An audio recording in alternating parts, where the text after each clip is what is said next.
जेजुरीच्या खंडोबाच्या नगरीत माऊलींची पालखी सायंकाळी 5:30 वाजता पोहोचली। जेजुरीकरांनी व जेजुरी नगरपालिका मार्तंड देवस्थान संस्थांच्या वतीनं भंडाऱ्याची उधळण करीत सोहळ्याचे स्वागत करण्यात आले। वैष्णवांनी कुलदैवत खंडोबाचे भंडारा खोबऱ्याच्या उधळण करीत गडकोटात यळकट यळकट जय मल्हार आणि ज्ञानोबा माऊलींच्या जयघोषात दर्शन घेतले।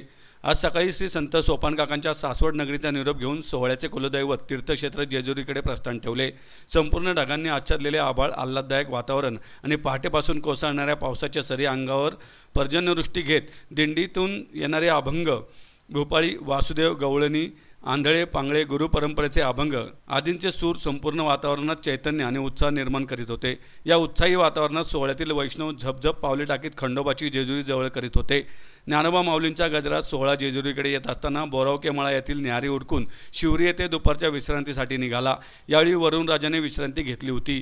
पुढे शिवरी येथील दुपारची विश्रांती, त्याचबरोबर साकुर्ड येथील विसावा उरकून सायंकाळी 5:30 वाजता मजल दरमजल करीत सोहळा जेजुरीत पोहोचला।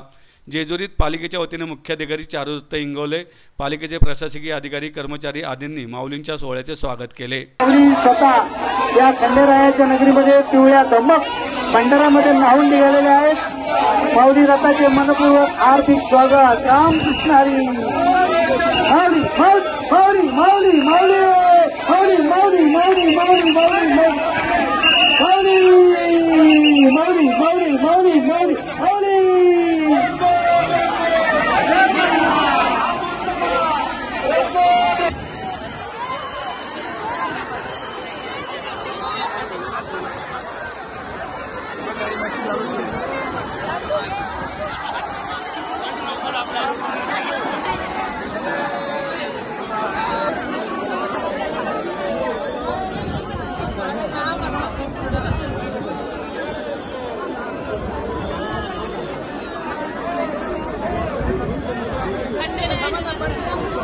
Thank you.